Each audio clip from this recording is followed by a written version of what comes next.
Out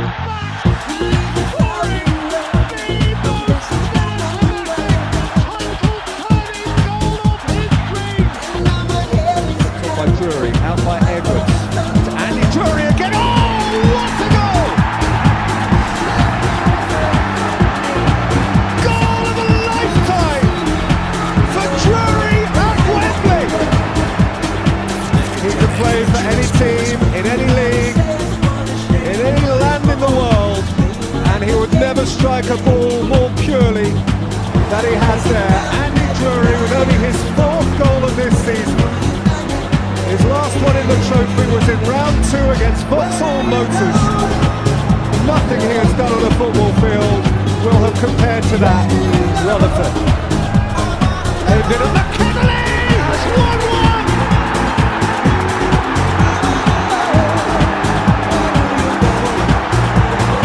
The horns from the north are jumping up and down at Wembley!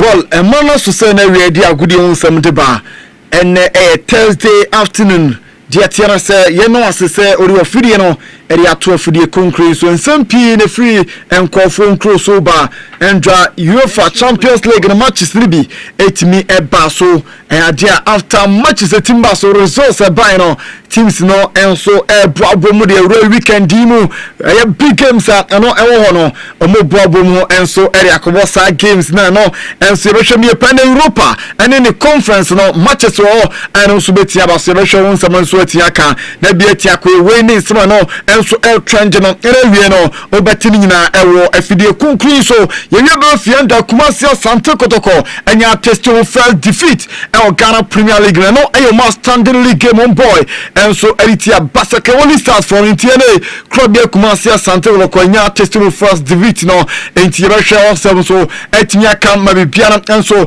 etimia ko ha e dangerous number 1 Dentroma radio and waso eguso wutie no me basisi ra afredi atie adesemri latest ni nyina and so etimi dia bronumum sene they say me yan man fon to just player of the week or UEFA Champions League no nominations from acquire 4 players na 4 players are nominated no baako aye Kylian Mbappe yetia bonidi se ono enso chese otimi ji award no mane ye esanse Kylian Mbappe etia kobo aye 4 goals a chese no enso chese anya asem kuto akra obekia obo 4 goals enti Alex FOM-27 and after Vitinha and so ebo hat-trick and so everybody team no aye PSG one see nominated ni bilafe obenya Pierre-Emerick Aubameyang Olympique Marseille one so timbo 2 goals and after Abrante Sewu Kurasi and so our Dortmund one so 2 goals the Dortmund team no one see nominated into nominations e buy no and so no and no sa place no nyame antuma ena games baso na oko games bas na de tie ene say Europa League no yebenya aye club of France Aston Villa one young boys ebetia bo game no yebenya Fenerbahce ene Fenerbahce afa final ene Celtic babo everybody etia Dynamo Zagreb na fe Ludogorets Razgrad ene Celta Vigo PAOK Thessalonica ene Brand babo FC Porto Nice yebenya Roma ene Midtjylland omukebri toja Victoria Plzen everybody etia Freiburg Bologna ene Salzburg Krasnodar Zavda ene FC Stal Bucharesti Genk ene FC Basel Go Ahead Eagle and Stuttgart Maccabi Tel Aviv everybody etia Lyon Nottingham Forest and Malmo FF Panathinaikos and Stormgrass yebenya Rangers and Bra and for Robertis and Utrecht team no and so ebetia bo na make us Roberti for and Omura aye Omutim Hotel ahead of the game Diatia and it's a betting for Omunie Omo Eura Team Hotel Diatia and it's Anthony Ajefans Wepa Anthony Ajefans. Sale una firma de este chaval. Claro. ¿Qué estira bien? ¿Tira bien? Sí, bien. Sí. Intenta con él, una foto. Claro. Pero a ver. Vale, ahora sí. ¿Todo bien, Anthony? ¿Todo bien? ¿Cuándo te vas a poner la... enti no betting for na wo Facebook ono ale dia to kama de tie ene so ma wuro mo team hotel omni utri channel imre game no enso ebetia maso nchere betting for agise no anya asem ketwa kra ye ba sie na fe de philos ni nyina ba na mom adom 90 enterprise excavator bia no benya bi enso e maso ye sunning SMG Lincoln Chantry Doza Greater Piloda nina bi ewo maso ya kwajibi na ojini utua kakra na afedi akari nyina de atie ene se otua no installment kakra we no payment plan entie bia week na unya bia na obetua bia month unya bia na obetua kopim se obetua wie na wo ye excavator owner sanso ene mpo die tie no se China for India for machines no ebusu ewo maso ya de opa bia benya enso omu product no enso kwajibi yo ho na ho enso ntimi ntoso ho enso ntimi kama dominating health and beauty care na make omo FM product no ho Daffy product season nut and afepia only Indian food ni nyina bi enso o maso dominating barber shop okwaya so ema ho enso etimi eyefe Adom 90 enterprise water chain green light Adom hardware building first floor and omo sha omo bodjuma omo so excavator owner for 0248 783847 0248 783847 0208123276 from na biano enso entimi enya kama rush energy drink unya binuma de tie se ube stay active energized na fe watimi de ya djuma bia wo ye enti rush energy drink na uram enso ewo provisions to be an antibianum sanso mo tonsuo ene drinks e wo dwaso no omodin na nam no ofroma rush energy drink no agibianum na bia atia kwe enso atimi de ma omobeti agen amotia ya adwuma ayade special ice natural mineral water and also e nsua also atimi age e wo dwuma de bia se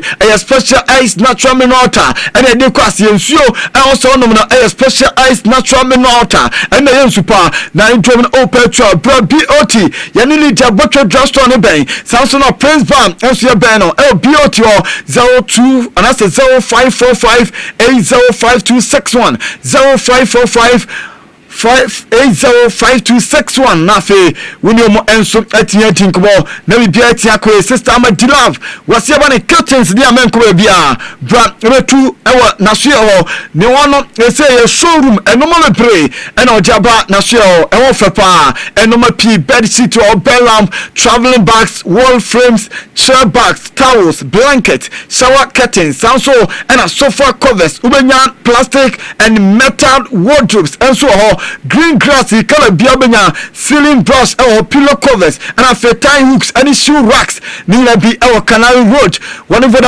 office no edian mhwe sanso and a Ghana Water Company office no one also ewo wope uko aya abankase so a wase kropon ohyewo twupra so inkotim so I am free dentra chichewore ohyewo answer ono bodwuma 0243185686 na fe woni no enso atimi adin kubo yenkomra na dia kan nyina enso trust 91.9 dentrama radio ena wasugu so otie no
okay sawo penalty enti yanko man free latest ni na information for obi antimi nkoso ewo 91.9 Dentroman Radio ena waso eguso awutie no agent sampin enso eneba na Real Madrid for say owura ye fun say for Fonty one a player any my team no na obeka nsem bebre enawie nisma okay nyina ne se ensema ni nam se Madrid team no ba Madrid team no aso enchichemu bebre ena Madrid team no so no wase adia nukla bia enim na coaching staff no any players ni nyina omuye more united than ever se ni na enkofo ewu Real Madrid team no se enchichemu bebre ewo mu no wase enye sanete adia ba Madrid team no coaching staff no any players rentema and kabom ewo omunyina ntem na ose more than ever na say o kan obi ate say we no e say previously and kaboma na ho no and Federico Valverde and this answer no enso di tudwa obekia enter against Olympiacos game no enso enkos no obekia Abrante Vinicius Junior enso boye pa emo asete Kylian Mbappe emani timi to atena after set France Vinicius Junior asete Kylian Mbappe emani timi eto atena na de tie ense dia omo enso celebration timi kos no na bibia nkyere se enkonfirm enu enso bia omo twe dawe bia de tie ense after the game no so yekowo France eno enso Xabi Alonso se ordinance atu Vinicius Junior com and Vinicius Junior enso dinkomo a omo nante eno kire se ampa bibia koye enso ewo coaches no arafe players nintem Vinicius Junior and afe owura France no enso Xabi Alonso na bibia stress hwe enso eni omonte no ena na wie no ama Abrante Federico Valverde enso ewo ni Instagram wadi message tente abeto se adia no more united than ever and enso Abrante no enso eri tudwa na wie latest ni na enso nyadeba na adia de tie se Carlo Ancelotti enso nyakache Neymar se omano 6 months or no 6 months Carlo Ancelotti was a Brazil for many channel no na o se Neymar 6 months on from prove and fits se obetia ko 2026 World Cup na Neymar adia on prove se o fit se World Cup no wan so betia ko bintene temete anese owura France Carlo Ancelotti enso atia ma Neymar so 6 months no se on prove se o fit obetia bobo entene so be ko World Cup ribia e wo se sa enso timi ko so enso e wo Neymar nso ntelo na ze bo no awo timi bo bebre eno akane enso efrodi ba latest ringa ya jiba na wi Manchester United na medui yasi United for enso omo pese omo enso edi players etimi ba na yasi win back omo player ho afa eba central midfielder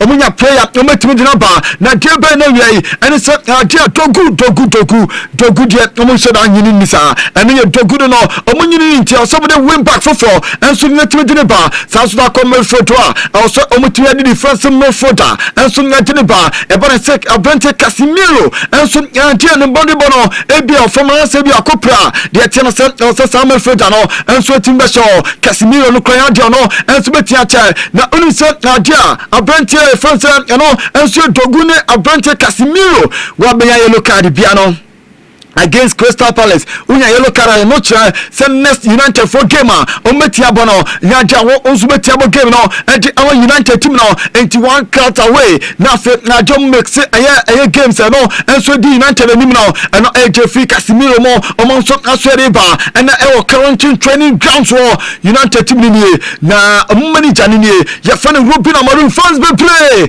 ene be shia na omotwan Amorim ewo mse wanya de against Everton omayense from red card pomanya be 50 minutes now town ye lose sa game no wanya de namum ye rubetwan fonyini enti omunie supporters be play our current ho na nye easy cranty omo enen Amorim enso siri achese no anya sem ketwakra eno aye Manchester United manager no ene autograph there osinsa be play enso etimi edema France no wa brand crack wona fe and playing for enso ka no in front of county training grounds and aside we na and also etimi course and away ye the latest no enso diva na weekend big game emetia koso and ye weekend na so big game ekos no match of the season Arsenal Chelsea two teams in our form. Uncle Premier League Nima and Arsenal 29 points and Chelsea 23 6 points and a separate two teams now and it's some big game na Abrantia your friends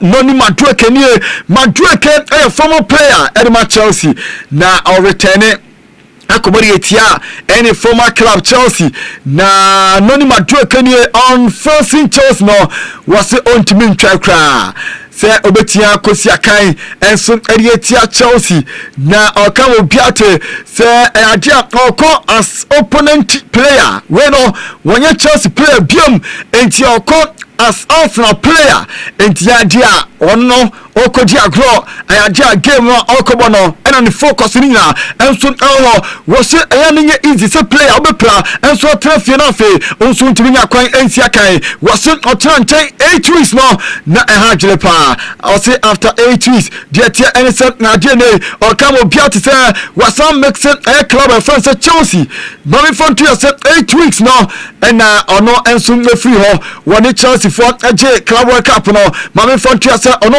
enso ko sia kan area tia Chelsea team no enti adia no enso be prepare area tia Chelsea team no e a free Noni Madueke e free aso enso the latest no ye dey MHA for maybe enso tia koye na Abrantia even say Declan Rice ni wane Abrantia your friends Moises Caicedo afi yabo mudipa Rice ni ena Caicedo ni na de tia say when ena ebe from midfield ho na unim say South two players obia o form this season unim say Moises Caicedo form ena Declan Rice form na Declan Rice kwan woni was say I'm probably playing the best football of my career. I just feel so confident every time I'm training, every time I'm stepping on the pitch. And I Declan Rice the brought for up on also the baton na umusa say Moises Caicedo na the bonnet to say what's one crowd to a body man PF team of the year no one Declan Rice at Edmund Moises.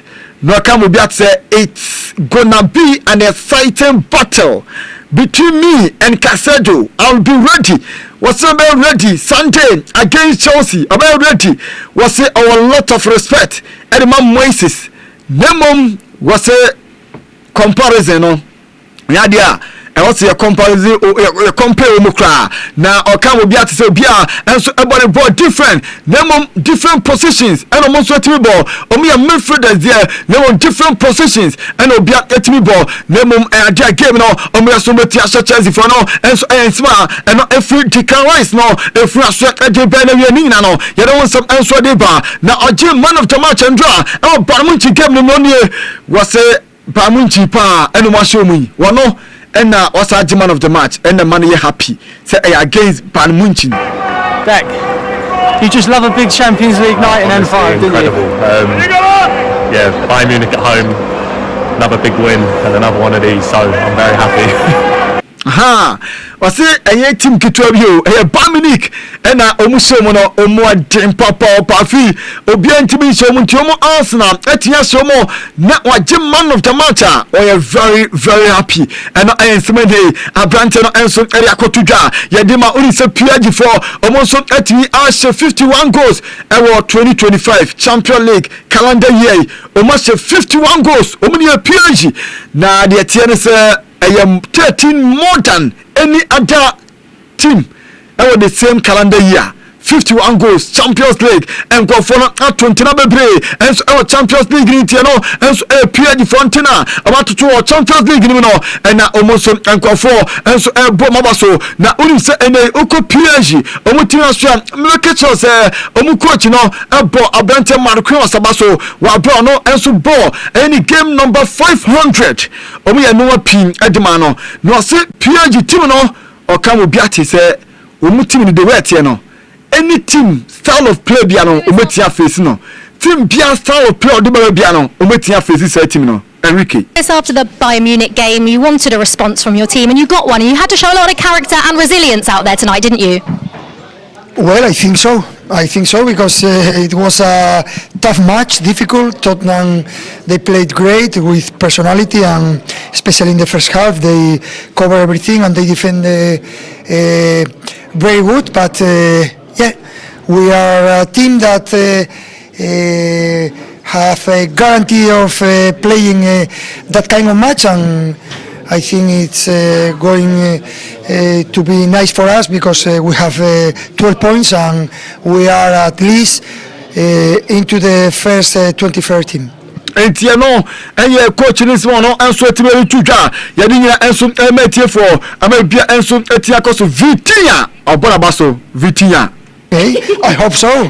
It's going to be great. It means that Vitinha is growing and also the team, because if you want to win any individual trophy, you need to win trophies with your team, and I hope so. It would be nice. How good is he though?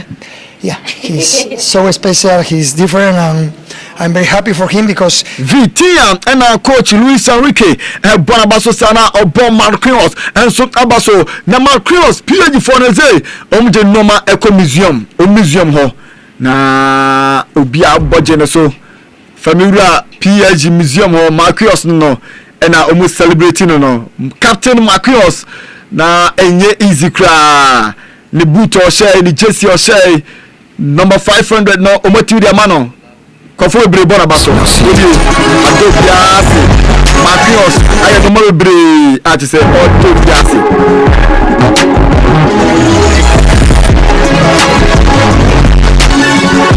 Vous de là où vient ma force, merci.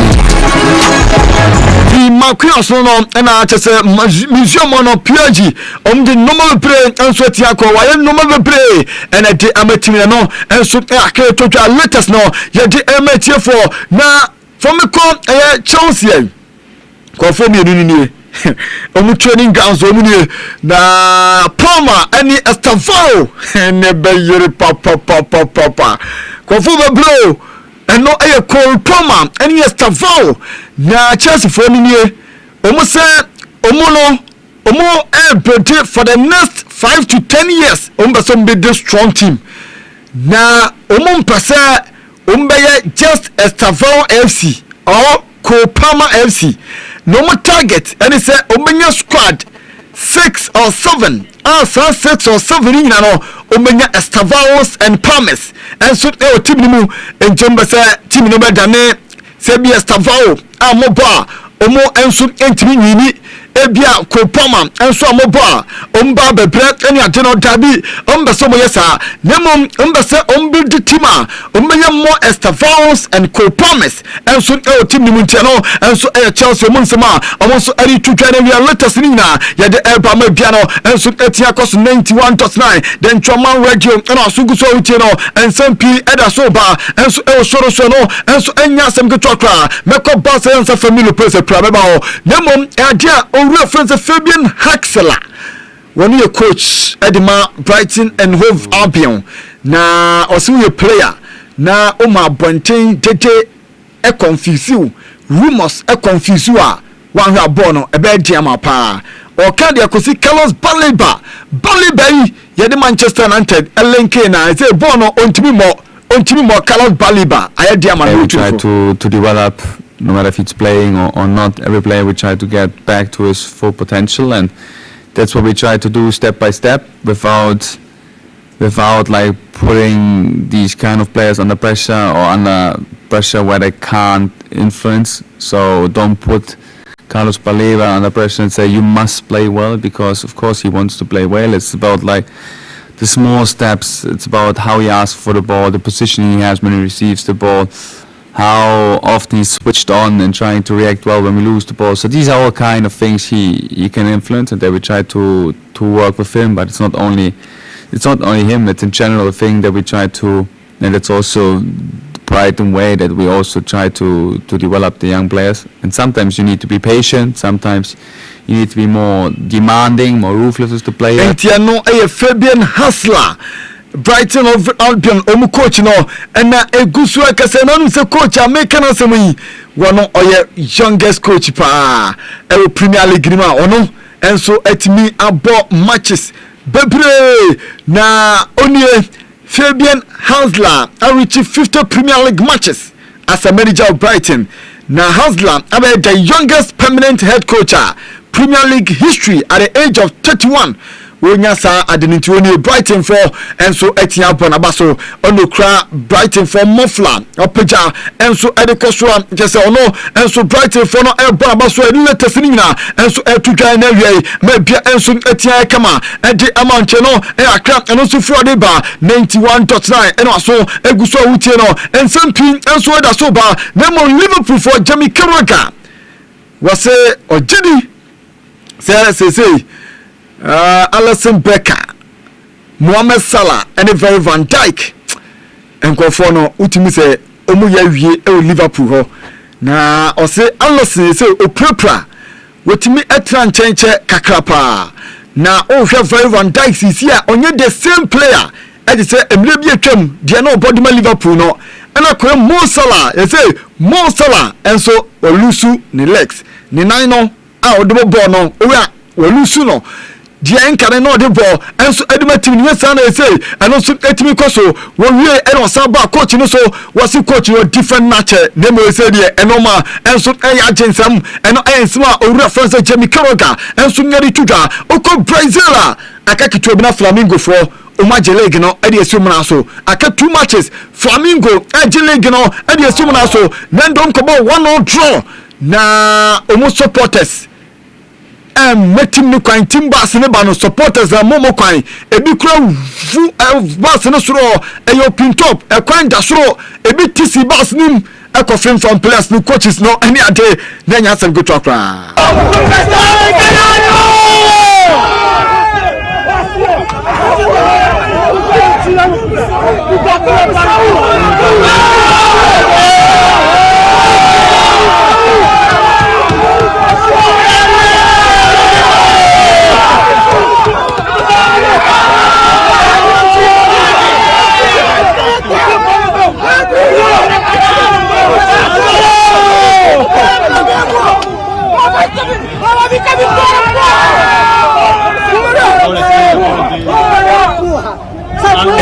Send ya na bodyguard or guard place na supporters chifa no so o fo aye bus na pompem o biesro a de chense ebi atiesi bus nim or hage aye place no o mani ajepa Carlos Alcaraz ensunie Alcaraz tennis star is a official kakranti Alcaraz double say ono so na official kakran lo notas eso va a caer aguanta.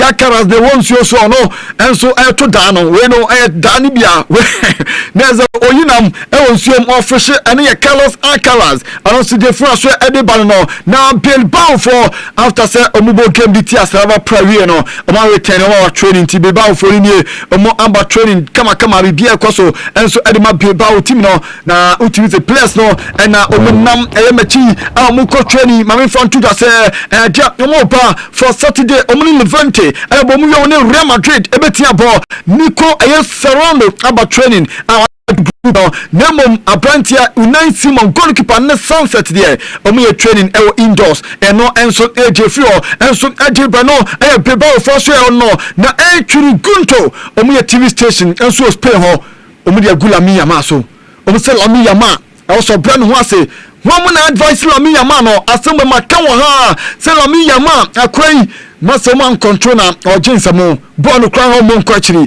Lami Yama entry gunto for no omudi agunu so se e wo se wo ya humble social media eni no ma ekoso oyeye na o kansam ni ade actions onye humble. A ver, yo la realidad que yo vi se acerca mucho más a la visión que tiene Jorge, que es que el Chelsea, pero el Chelsea no es que pasó por encima del Barça, es que pasaría por encima de cualquier equipo, bajo mi punto de vista.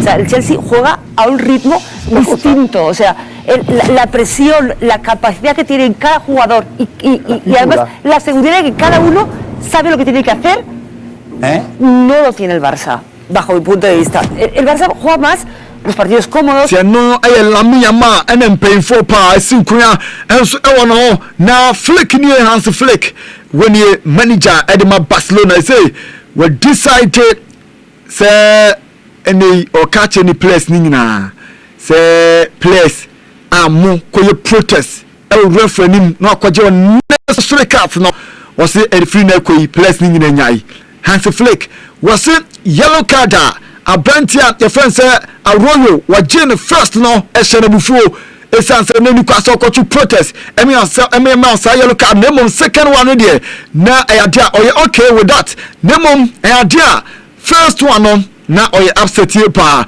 eni kwaso ko protest into a catch any place ni yan instruction mo say eni kwan say obi akọ referee ho eko protest eno enso Hansi Flick enso area tuga unim say entra omanye training na omuba training ene Barcelona for no omuba training na manager ni Hansi Flick mame fantu ya say Pedri aye second training in a row watimi adwane team no wanom nya aye train Rafinha enso ya fit about starting game no against Alaves enti Pedri omunie wane Rafinha omieni ne Manchester squad aja Pedri beka ho ene etia Alaves team no na Rafinha nso betia start wa ba bia betia koye enso ene man Barca team no enti na Barca for enso etimi training ye ma me front nim se eno enso etimi ko so latest ni adeba na wo shosi oso ye player na player eya pa kai 2008 ono enso enya chese injury bia na aha dwene we player no pressure yana adwintia no mpese player bia enso betia pressure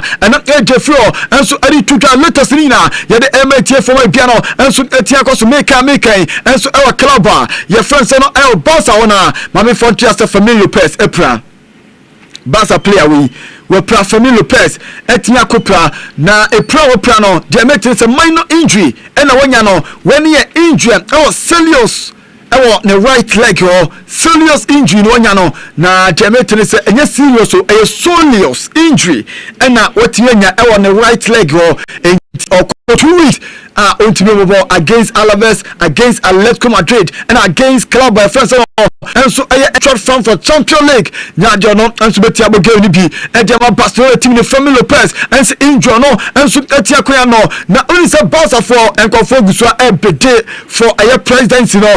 Now latest one happen Xavi Villajuana.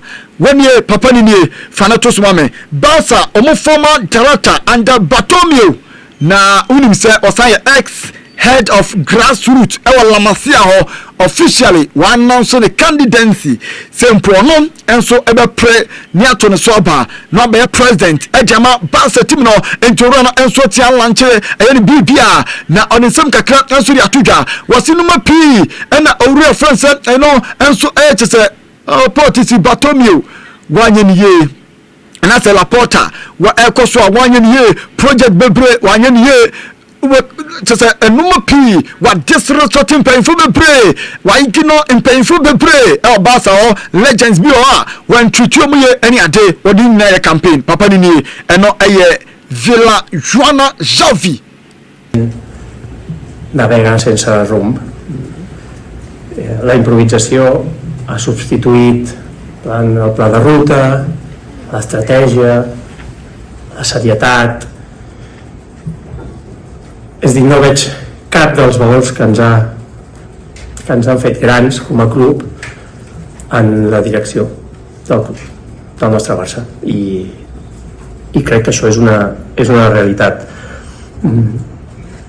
Però com he dit, ara venen eleccions.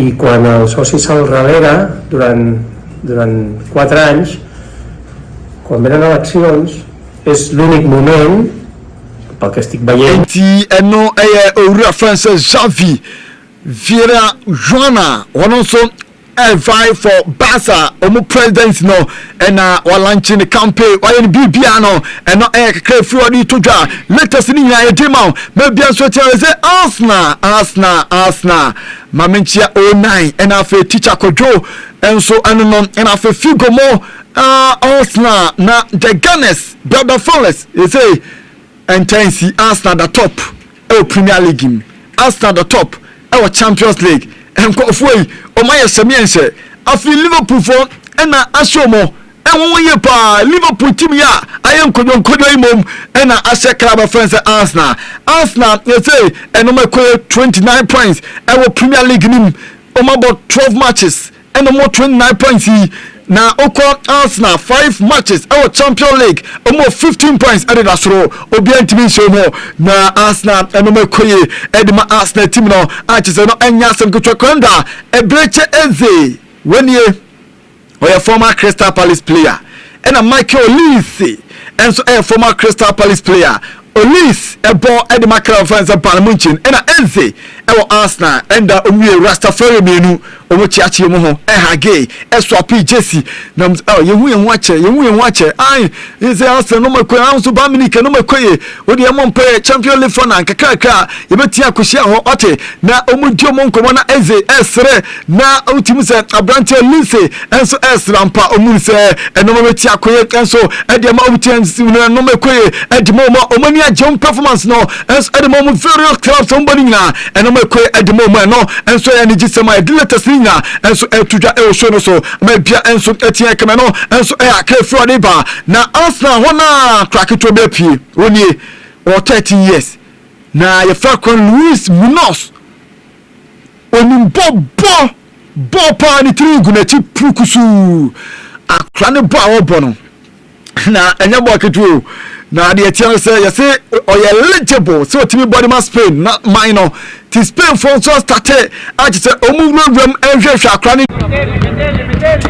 enti article players no ba Facebook abon so bia na da form socks okra obi anhye bi ena omude eye training no enti Atletico Madrid etoda asade no omusu etimi ya mabia etimi koso edema Atletico Madrid team na no e de free Atletico Madrid for e free omaso e de bedini na no enso etuja e show no so amabia tia koso enche elder aba and afese otunso body kiki waba enti enche omo obana ne bag se ne ho minim se otonu o ka mu dia na waba na azo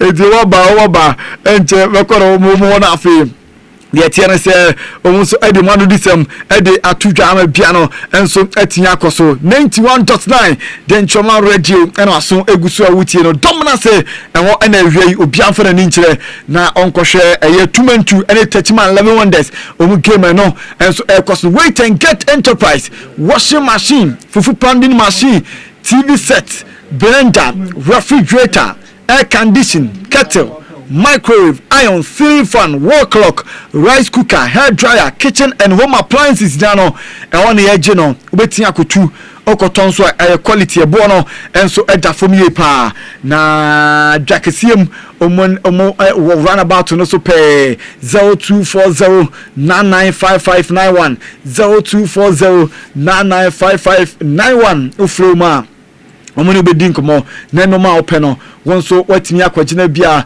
atimi akoye ede ama Christ in T Ventures wono ton adansi onoma na ni noma ne yese ni noma engu wonche ebi enye cement akoto a na ekeki dabi de tense ni noma ne ye cement no kama iron works kama paint roofing sheet plywood nails tiles POP cement ni na bi enso ewo na so ye fiber nyina enso ewo na so ye na noma udi si dan udi wie dan ne de ewo na wo kwaje no yo otu ukwa de tiene se ba bia wo bia no ofre na ode bebrɛw dunko a unya ofre na obetimi ade abrɛw na ba bia behunu ye Boachi Krom ye light house opposite National Health Insurance Office no na chiwo pay ho any Boachi Krom no e ho no hye I say oh boy dwuma ye pa 0545 0554 924 0554 924 500 ono a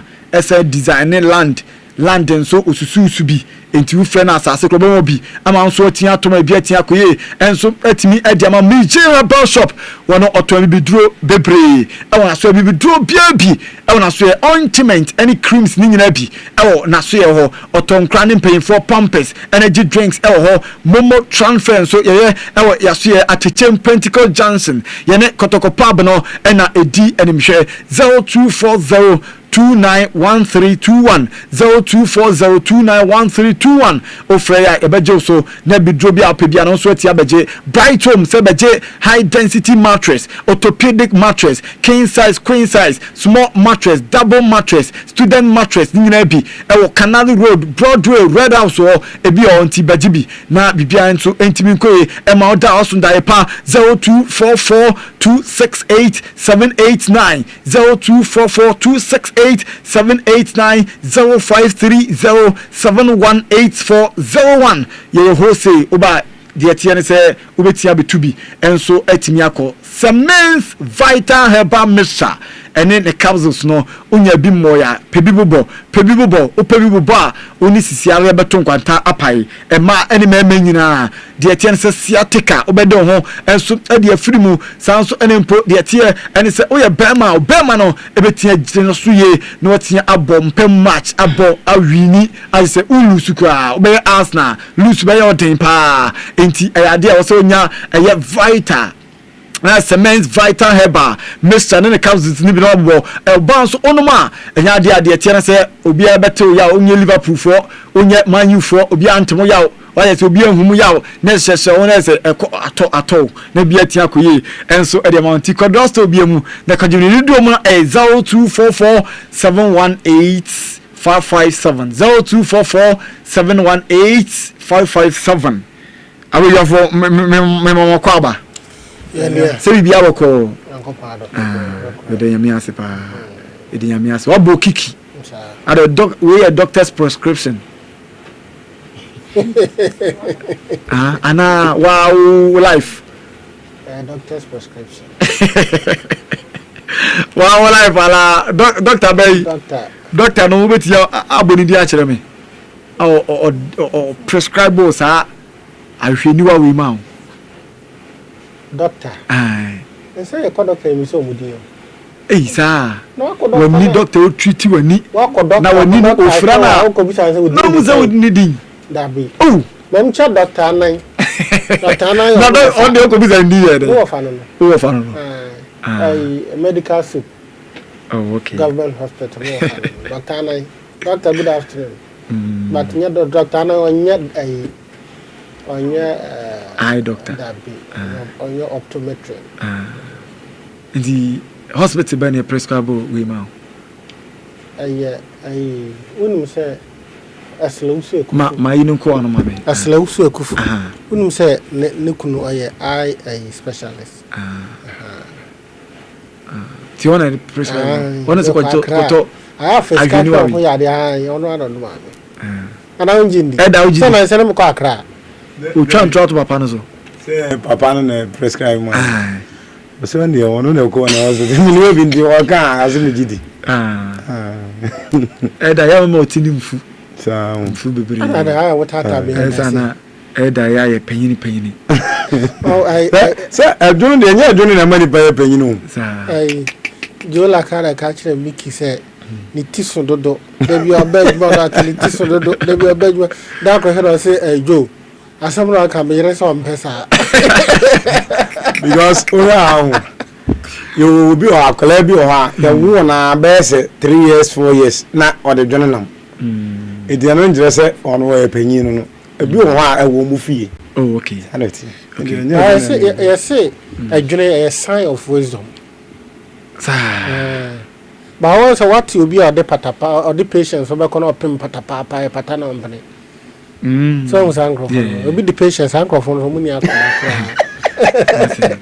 eda enti obi tiri fu ajure kama you di asam na o fa asam na di ato fa so you tiri na fu ajaje Africa yanzu mai ganye ni na eba ba ama bicha Richie of Richie Babren says ya nche biam sa Liverpool is there Liverpool abajiman you atade ni ase Richie but the one layers tini pa utumtwa layers aso they are two plates no sense hono the last time ko no you layers ya na otwumuko ya no o you here na me anya mo sa ko no you layers ti the last me ko Babren na ibi ma ye you obi de me so ridwane ba Richie they will see esen layers 3 hono okay Oma layers ni nipa su da di pa adedi Eda yenkoi.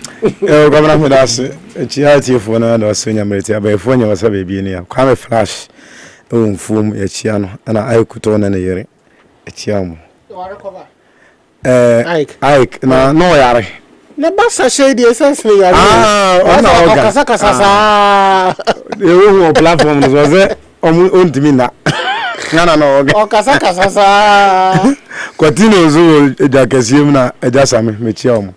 Come now, matches about so now share match back when Baswa a year between Arsenal and Bamunchin and a etimi at the Bonnie. Now, share Kelly Arsenal a statement of intent say almost a percent this season and just show crown either league or Champions League as a sum to me Jim back home and they are showing clearly says man sounds so my yes a move back dear as a sum to me edge now Nina echo pass o share consistency or more any both competition American almost and on that top both the Champions League and the league on that top of respectively and also yes we performance almost every idea was and you say Gabriel Magalhaes prayer no naka yes Arsenal ebetimi confirm in terms of defensive duties but anyway almost the Abrantia the day Adam Mosquera etimi abesemu and all brought to perfection who deficiency be our Arsenal team na amra after say game no course no na papa for Vincent company etimi ede sansem etu ja was say set pieces or say Vincent company Arsenal set pieces. What I want to say is I will give an example. I don't know how many goals we scored and enjoying Nebisano 50, 60 since the start of August.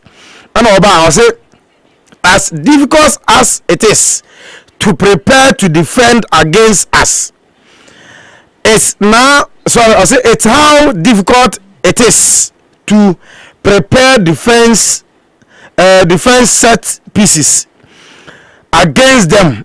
That's what we're talking about Arsenal. They have got every other aspect of the game as well. But that's something that they master more than everyone else or anybody else.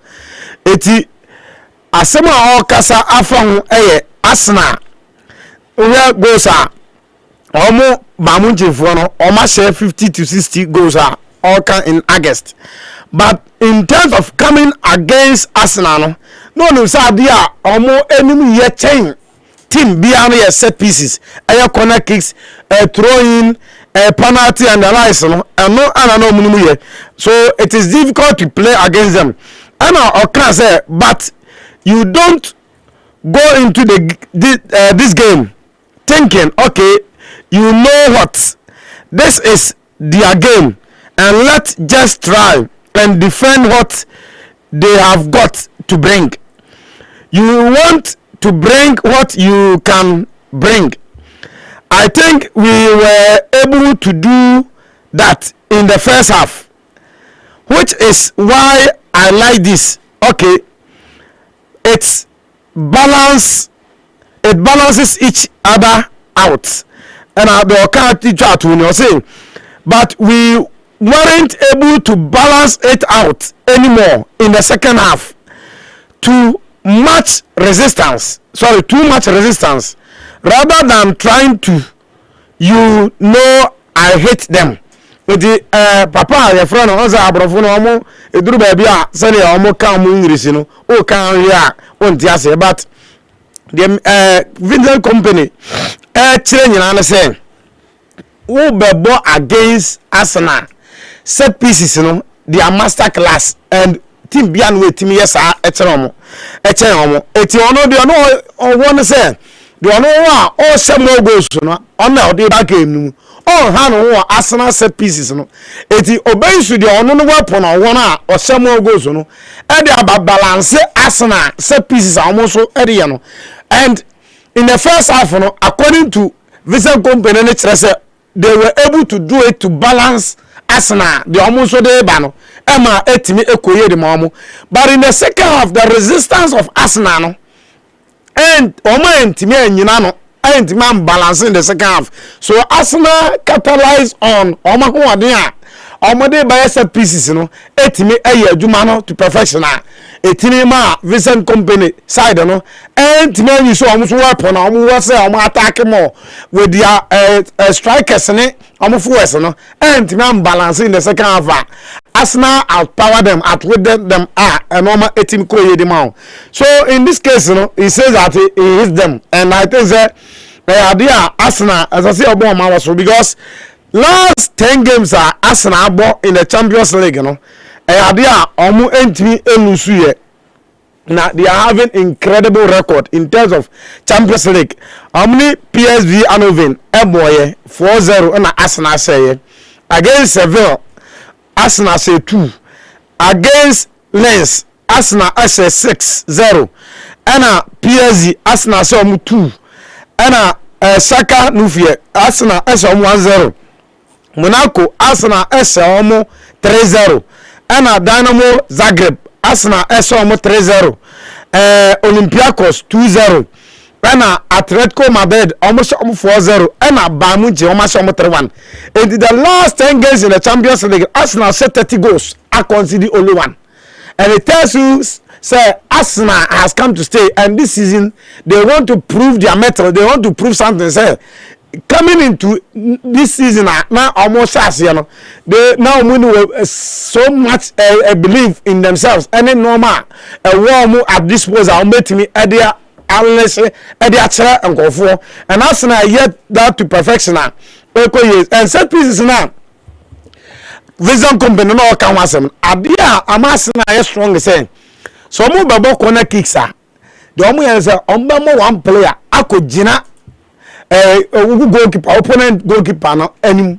No have this other so befuachi and as or bed general when no have this total in terms of attention and a year with the game no or concentration of the game no now almost etimi amana be this total 81 you confused or 80 almost beside it in front of the penalty box no almost 2 players are almost general penalty box nanim ba ko I Abrante free buying or Nancy Eze or the Nibejina and him declare rise now back the corner of the that penalty box and 80 box no bakujina the other end now bakujina other end it is almost pim our penalty box no masa and timi am to anymore then almost be protect ball no etime shoot ball into the net e better cheese and they can rise and as Martino did that ha omo na say adwuma no and then there omo here to professional and normal team ko here with set pieces and then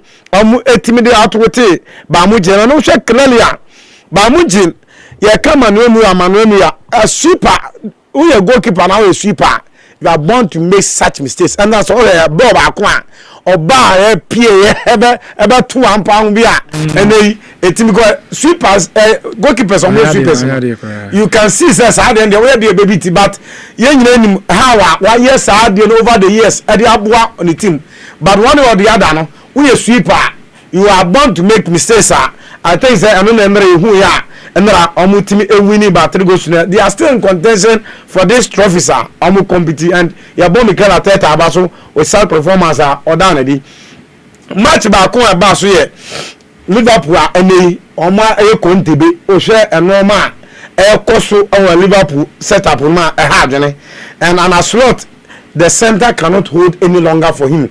O share a choir Liverpool setup a choir multi set up with sa game omo ebo 4-2-3-1 ba ni nyina mu no enra enya ade a omo talisman omo koto na wonti ense goal no obo obie but o check clearly omo a ebo no enso a defensively they are leaking goals omo timi share more goals and omo timi share goal kra but defensively a normal enkoye o hwe Konate and Virgil van Dijk enra I don't understand the reason why Virgil van Dijk would defend the ball one left up or hands say or consider penalty no it seems that the concentration level and even a coin amofas to defend no omumre ye free send you defending and ni nyina confidence o ko na say who concede goals and I will lose matches o confidence level say obetimi dia go into a game no I am always a suspect and if you are boss you can easily avoid such mistakes but confidence level no almost be an ehun now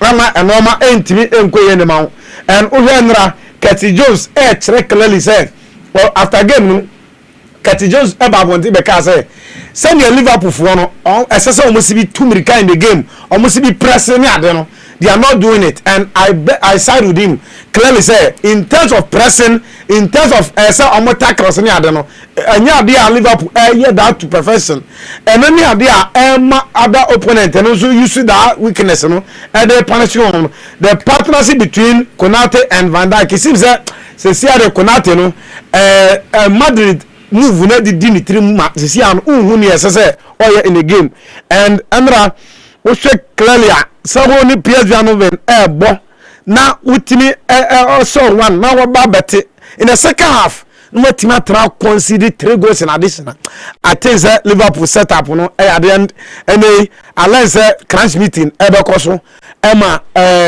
omo you know chairman no betimi etima your course akwa America for group no a decision on team take I know yedi governor baby as see okono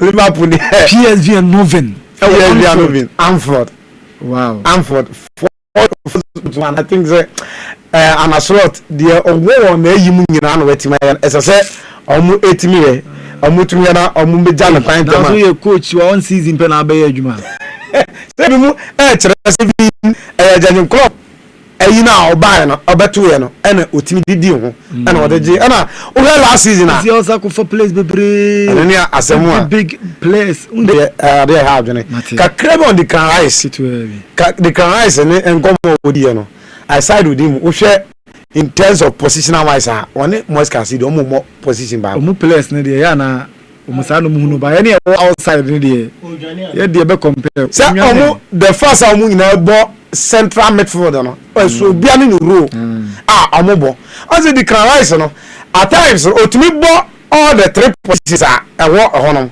number 10 number 6 number 8 otumi bo basket do na Moses Caicedo so your box to box they say no manya mate chane ngolo conte no mo you know almost changing nti is also very good or ball forward yeah but also Chelsea team no say see ana dia a defensive midfield na obo it the can rise corner ni more than say no corner ni so say you be compare omo ina boss so well ba kon ona kasa se wadma abrante from Moscasido but in terms of comparison no there inya botre in terms of that obi boss so well matime da se pass e otu fatu aso yi kabra mame anya yi esi wo junction na edadi si ho na asra mbon rekru we see matters about Liverpool at say PSG no PSG share Tottenham Hotspur 5-3 I said Thomas Frank so ba Tottenham na share na no ma sam fluky be as a drone article but you see Liverpool problem no sometimes has to do with sporting director. Okay, PSG, Real Madrid was very fine sporting director. Oliver Dano, that Argentine, very good in choosing who Real Madrid needs and why. So Real Madrid then cut this player. PSG, by a galaxy of stars.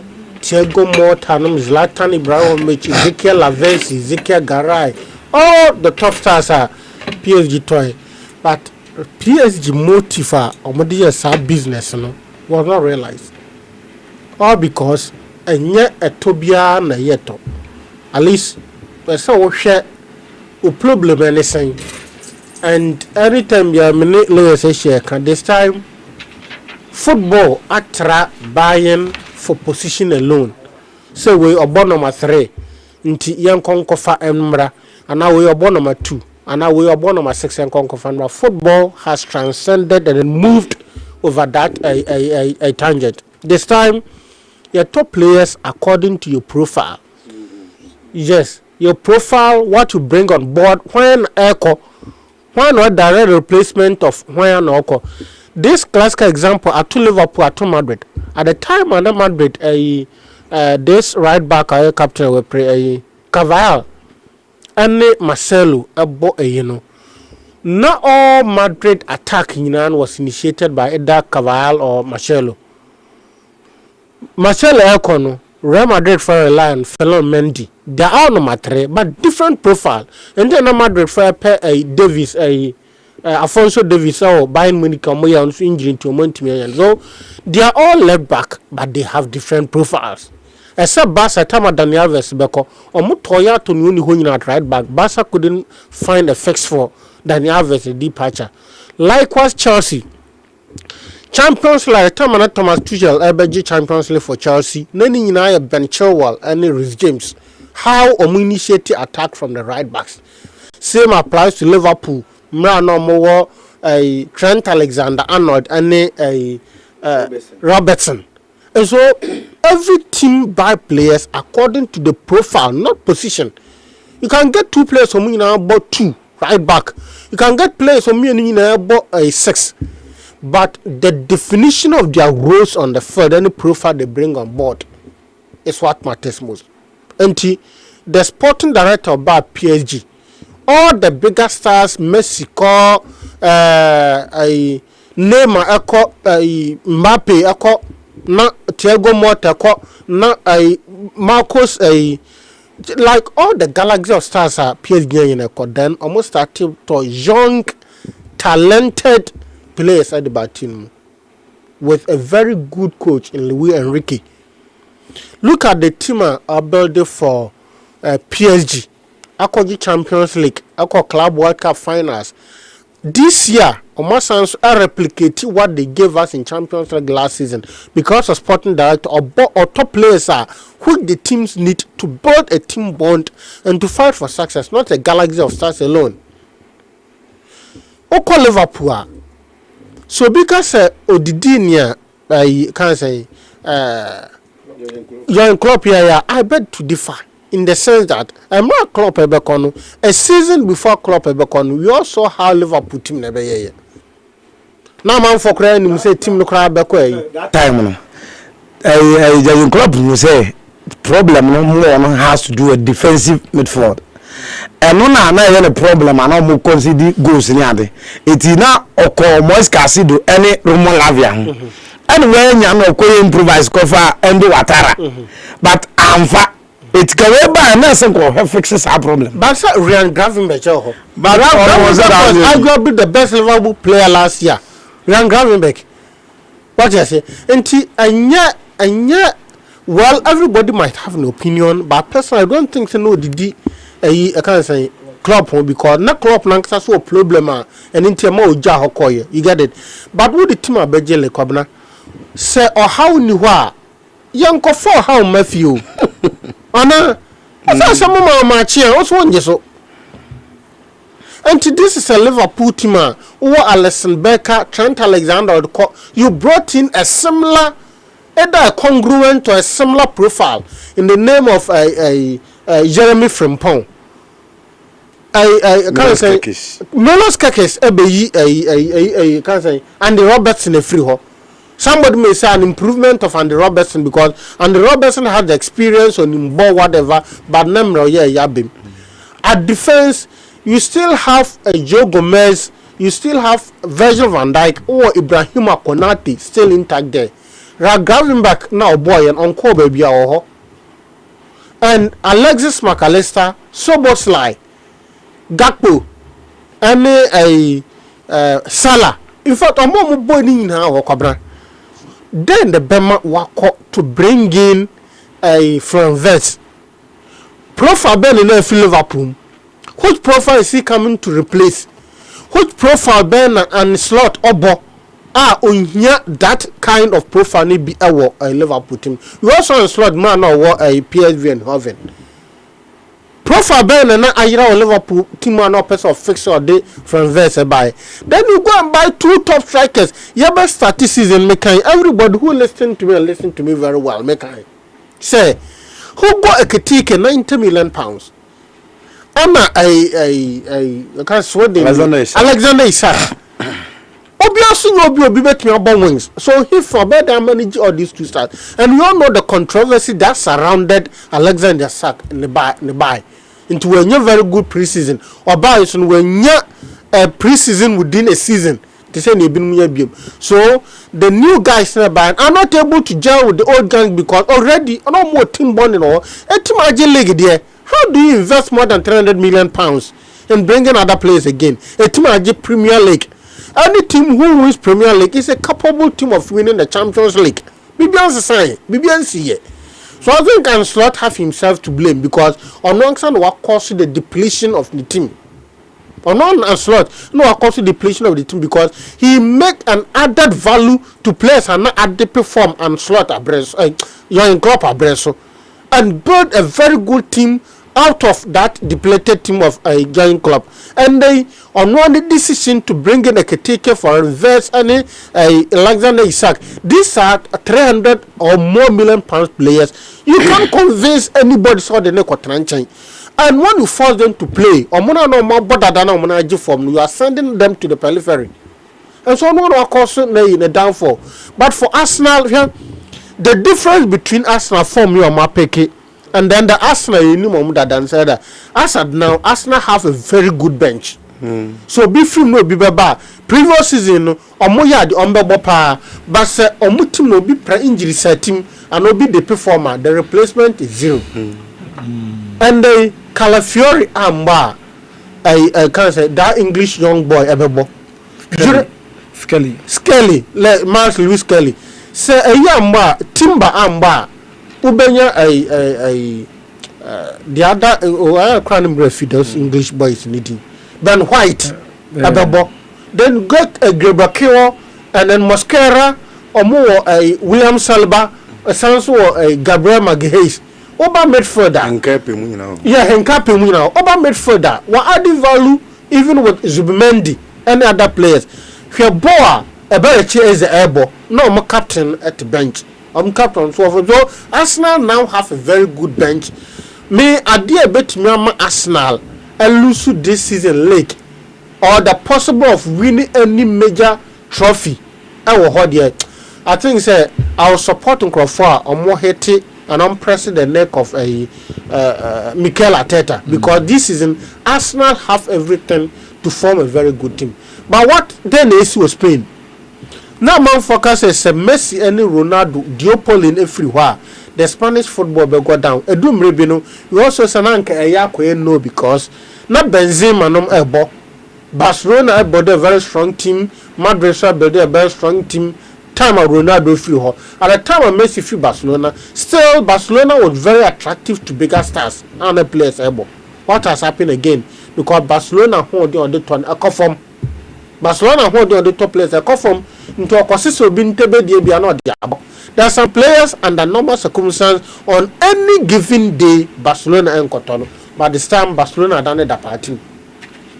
Champions League year about this season. When him say Spanish teams at me a British team once. That was Barcelona against Tottenham or what? Newcastle. But in the olden days, and the Spanish teams they saw the British teams some left, right, center, forward. And so I think that this is a clear indication, say a Spanish football, Messi and Ronaldo free one. Or mentally and do. Initially, no things that they can, but will do for a very long time. And so say this year, how the English teams have performed as a Champions League and go back to England, so I'll also be a very surprised person. And because I want to Arsenal, it means Bayern Munich and Radier. But winning Chelsea winning against Barcelona was also not a fluke. Because Chelsea up Barcelona a total football and a multimedia winning that. So I'll be very surprised. It's a Champions League, and to me and England this season. But that's the no I say O2 and Martin and Canemum obi any abrepa na nani bra bring na say ne car keys ira na ne car keys na yetu and so holder back so of a moto from Y Junction everything called Kumasi station na ofiri Kumasi station no ofa taxi eriko Compound Junction odu owie no eno hu se keys no ayra enti yesere pa se bia on car keys bi a eyetu so key holder so a yesel pa fabre na yemfa manipa no anase obetinya frɛ esi ahomatrofo so na afi ye ne enipa anase oni nipa no edi nkomo obetimi di abaha 0246 392161 0246 392161 na ni etutu aka nsempa ti ewose car keys no itimi hu na bibia etimi eye boko edema no famous aba enchenemum enkechi bakery ne paano na wose udi ne paano no de agidin pa ne paano no na chese ototo a ebetimi ada ho a be 1 week na still paano no ne de no de etia no de etia so jona bedwo ende utimi ede share microwave ma na wakane she na wadi esanse ode to de bedwo 1 week de nemum enye hwe enye bimu de ato ya efuru anwumire no kono otono no pa efuru anwumire na efuru sa dabi no makom ye pa ede emu odu mo timize wudi a pa no na wudi no na dunkwa na soe ewo atechem Lighthouse Johnson opposite na ohye oben National Health Insurance Office no obeni pa boasia kaporiso woni Matadis asori dan edi animhwe na afi otra mamba gas na okwa champima ono ene bohoyi a obo adwuma 24/7 frɛ na bajibi cotton frɛ bajibi cotton 0240 427926 na bibia enso etimi akoyi samre die famous aba nemum layers amamiya ntiese weekendi bibia bekoso ewo diwas ewo mfum enuma pi ene bekoso ewo diwas ewo mfum na noma na ebekoso no ade a enigye nko a ena ebetimi akoso na omuse eye jojo 9th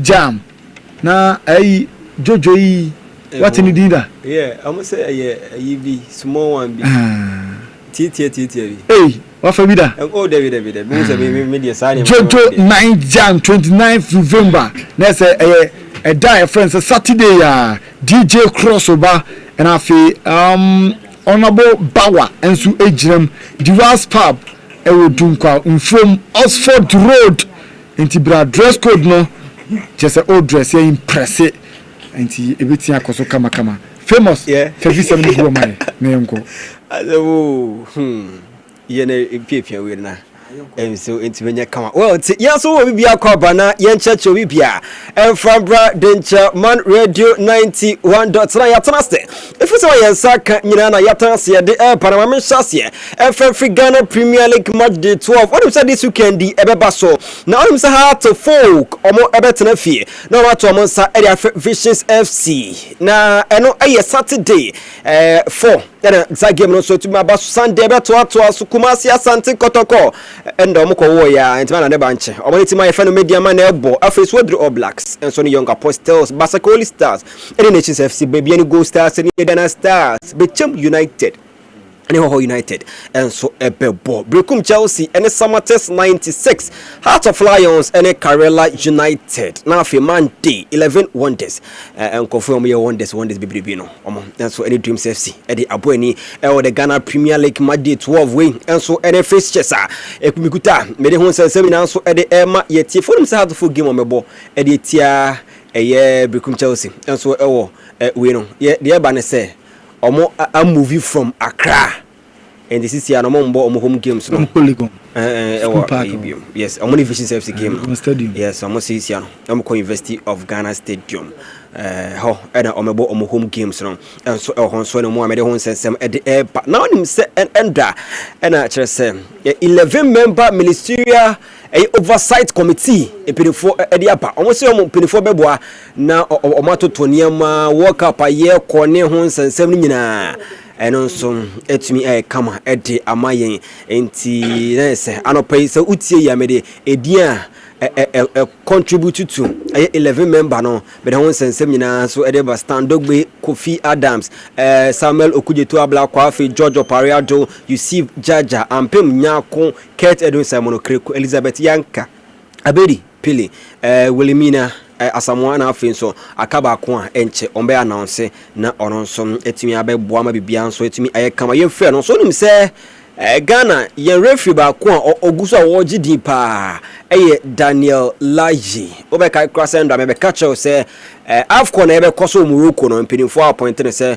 ono so mbra na omehwe mane man so ntumi nya kama na onese makari atudwa ebisa no on na saying referee some performances this season and afeni ema yekoso o chana jo akra edefa referees any this season omomodebo ehun or any technical person will tell you it's excellent because of we are not looking at only what is happening, the bad ones, because if you should compare the bad ones to the good ones, which normally good ones they don't show, it's way maybe 2% of bad one and then 98% of good ones. But you know, this is refereeing. You don't have excuse for anything. Normally people expect referees don't make mistake. You should not make mistake. This is the normality, because you can do a game for 90 minutes and then 10 seconds to the end of the game a mistake happens, and then this is where they call for your head for the whole game. Yes, you are a referee, this is your job, you have no excuse to make mistake. But for me this season also, for the good ones that I've seen, I think it's better than previous seasons. It's unfortunate we have maybe 1 or 2 calls from referees, of which this is where people highlight, and then it makes it a major issue. But we just started the season, so I hope there will be improvement. We will have a refresher course on this issue, and then we will address it. And I know for the future for this season, refereeing will be very well for football. Enti eno referee Daniel Layi o se we referee nkofo expect say any mistake eno cry any cry say we mistake there, but since we nipa some small errors be because, but always be no referee some one encourage mo ho na mo hwe some performances on a day into cause problem bia for different team eno nsebe won so e ko to dwa onim se endra Basakoli Stars achikuma se asante koroko e wanyina se bo mo kamienu abra omo so entumi antri nyina bare mo try atie mu baako enti omuwie game na Basakoli Stars MCE for Evalu Jamoro Gwera honorable Hubert Kwa Dixon omuwie ya pe o se 3000 Ghana cedis Basakoli Stars players any on technical team embrambeje na mo fa mo club no ho bra because na ni age se omatumi ahyekumase asante kotoko any donation and also to me cause all them say Black Queens and 2nd December yene the Lioness, which is England women national team no, and so ejina kono yebo anyonkofa Kensi eno Stone Boy players no kwa into airport and we share omo eja what to make us to the Black Queens. Wishing you guys all the best on Tuesday. Thank you. Make sure you kick some legs out.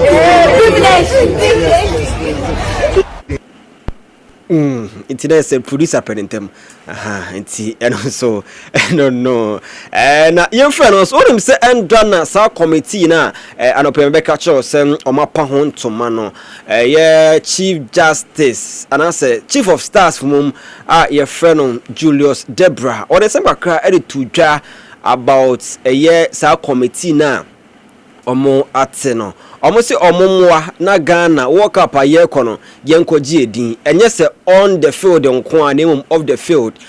Just imagine how many times Ghana national team no mebu edin and afin so say ye ko na yetumi so ekọ kire oman no esu ne niam aye je no ha na etumi esele oman no Julius Debra nsema odekotudwa no producer okay yana check my na intimate some infantum enchi Julius Debra nsema odekotu dwa producer gusu ohwa enche obi pia tu first one after Abdul Karim Zito na yetumi so etumi ato so kama pa. We need to remind ourselves that the World Cup is not just about what happens over 90 minutes. It is about what we do with the 4 years leading up to it and 4 years that follow. The road to 2030 begins now. This oversight committee must lead with accountability, speed, and national consciousness. The time for scattered efforts is over. That's why we say we are resetting our country. We cannot afford to enter 2026 with the mindset of 2014 and 2010. Let us correct what must be corrected and amplify what can be built. Let us lead with clarity. Let us act with urgency. Let us and also check mom.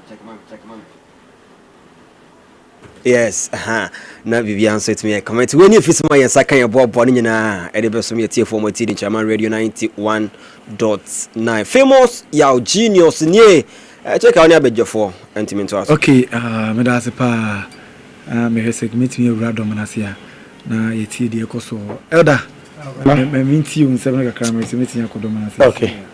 Kamana fisem na audio go na do so na e me wura mu kakra.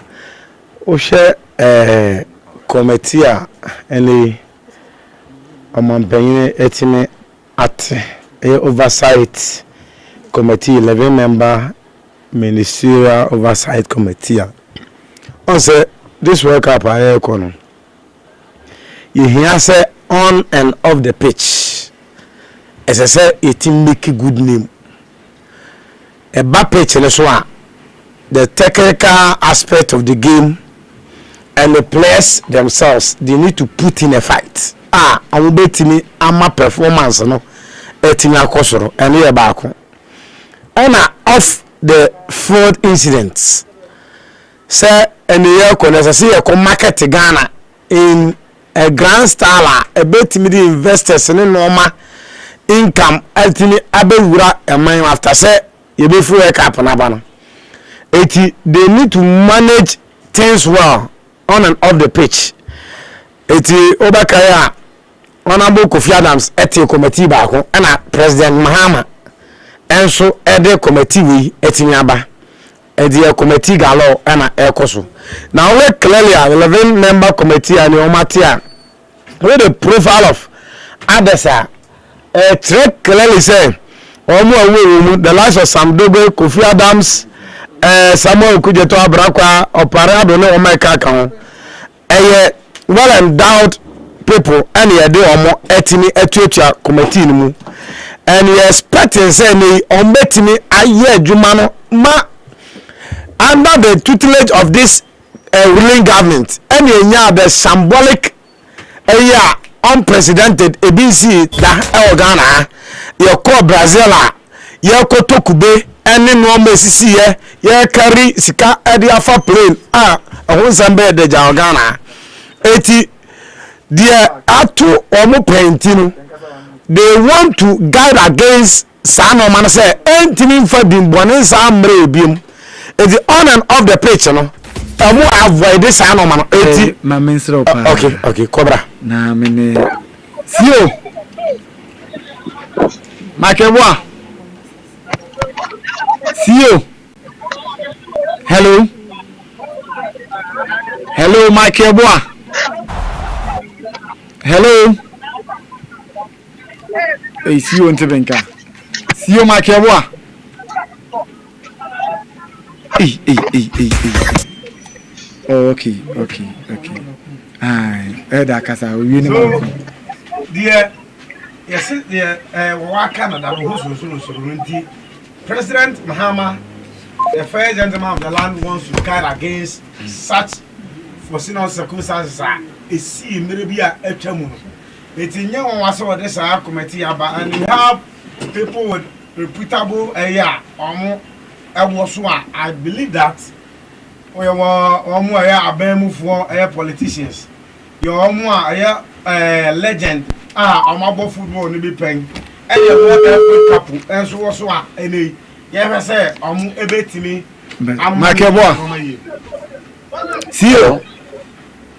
CEO, good afternoon. Hello. Michael Ball, good afternoon. Hello, CEO. CEO Mpacho Metonka. Hello. Oh, okay. Yeah. So, idea, yeah, say with this committee, no, omo ebeti makoye juma. Na omo work na start na sa. Na omo ntimi fa good name. Me enti work up na cheese and same be amemum. You beti and good news and 8 member on and off the pitch. The way mu there off the pitch incident issues and omo ko manage and I say omo say and omo ebeti makoye. And I'm hoping that sika yetwa edebo work up you bra no. Ebe ya sa committee ni ade omo make sure say sika no omo nyi player bia account no omo tuantu direct na ne nkodi obi a ho ebe ba sa appearance fee ye for player bia kwa e bia $100,000 wonya at the end of the day no ya command $50,000 na ko fa issues di aba agreement no mo ya dada enti what is sika no man kra won chen or the 15 be kwa kotua sorry dear basa na kuma beton yem na nse ebia scan mechanics akura ansana what in the source na basa na ha sumbo eba mu no enti ya hope is on betima ye enoma yi nra kotoko eko this enseme e wo bi waso e wo baseke holy stars na ohe baseka before this game no omabo games are winning only one game and normal enkoye mfamomo. But now they were in the resurgence moment. Air coming, almost say 3 goes to 0. Baby and go stars. And then the first win are motivated in Yan. And I got to console or more estimate at the associate 2-1. Come here, sir. This man, your friend Johnson Smith, I bear a thorn in the flesh of Master Santikotoko. I'm a 2 men who have a choir anytime be a team be Okutani Bia or the Bokotokono. Ultimate activity and a brand dear friend Cheneboa. And so one player last season, the same venue, ultimate share Kumasa Santokotoko. And Narasu, ultimate essay, it tells you clearly say these two people are not in the helm of affairs, no idea, almost a year no may. And rather unfortunately, say on the lines is A. But Bassa Juma Casasi and Johnson Smith, and ya, with me a year, Emma, Norma, 80 Congai. So a good win for them. 8 boost from confidence. But Kotoko, it seems that a mobile has folk. A mobile is a career we our team look depleted, disjointed kakra. And normal 8 go if you all ban. Drone games are mobile one at Dosso. Emma, I think 6 matches now. As a Gomunia, best 18 points. Only 6 are. It has no Ogawa for team or open leg. So they need to put their pieces together. No more me and work around the clock because just this Sunday, where Sunday coming only inform media man and media man so back Kumasidia. But I have Kotokwa. Yes, but it's a normal ebetimi akoye area mom and I hope sir Kotoko be put their pieces together. They ba kwa say yefu no enye Kotoko nko na sa de atomo. So all akwa teams no kwa Africa be bia some piling of fixtures no. Aya na etimi ha omo. Eti amenya worldly winner. Me found say best in the space of best 15 Kotoko abo best 6 matches 15 days no. Aya dia entimi mo and also anya sa shock ni bi baby any go stars omo free mu ba ye no omo league omo boy stand matches no entimi ma because Wednesday about Sunday to was sana best 6 matches no be ma fatigue akra na only tue kwan a ye tututu ye kwan ye ene de ka kan enti sa de na say efe etimi the team bi abeko Africa ababia no omo make sure say omo etima ye calendar ni in such a way say affect no ema say the day na baba say ebianka utimi ye fixes ni ye ema emu twetwe kakra de ma o ma sa team no betimi say